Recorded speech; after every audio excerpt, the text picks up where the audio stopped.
Happy birthday to you, squash, tomatoes and stew. Squash, tomatoes and sushi. Ah yes, many happy returns to the Mazda MX-5. It's hard to believe that the little Japanese roadster that shook the world is already 10 years old and into its second incarnation, but I'm afraid it is. At the same time, I'd like to report that it's a long way from senile dementia. This is Mazda's birthday present to its prodigal child, a limited edition of 7,500 MX-5s, finished in innocent blue and fitted with a few special treats. There's a 6-speed gearbox, the first ever on a UK MX-5, some carbon fibre titbits on the dashboard, and deeply fashionable colour-keyed seats.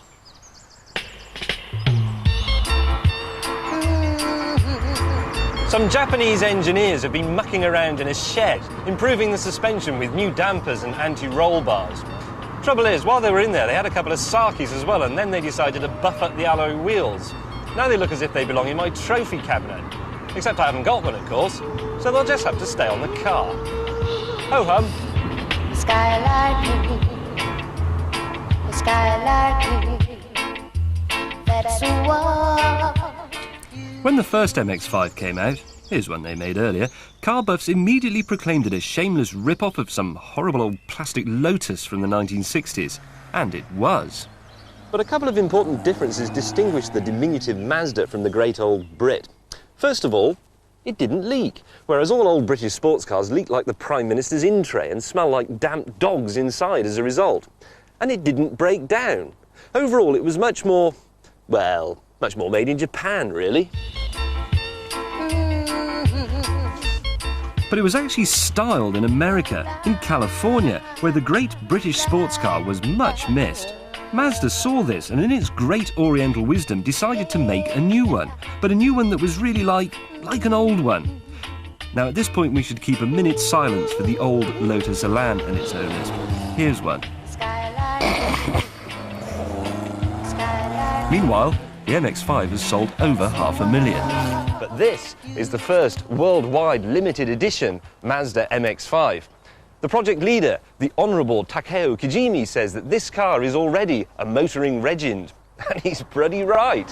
And it's always you and me, always, and forever, you and me, always, and forever. I've been driving around in this car for hours now, desperately trying to think of exactly the right way to describe it. And I've come up with something. It's brilliant. Yeah, all right, I know you could have thought of that, and it's not very good, but I really can't be bothered thinking up clever dick expressions at a time like this. Go away. Oh, all right. It's brilliant because it's not too powerful. 138 horses, and it's not too grippy. So the sort of fun you'd have in a supercar at insane speeds are yours in the Mazda at sensible ones. So it's more fun, more of the time. It's a very intimate car. It's not just that the cockpit cosets you, it's because the steering and the gear change are linked straight to your brain. You're invited to the MX-5 birthday party at every corner. Is that good enough? Good. Now, go away.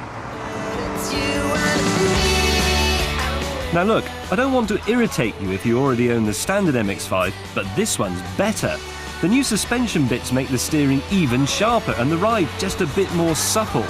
The MX-5 remains a bit frenetic on long motorway journeys and a bit noisy too, but then, if you're on the M1 in your MX-5, you've either taken a wrong turning or you've come out in the wrong car. This car belongs on real roads. 600 anniversary MX-5s are destined for the UK, and if you're quick, you can have one for £21,100. Now, I've been out in the fresh air all day and I might be getting a bit delirious, but I reckon this is the finest small roadster money can buy.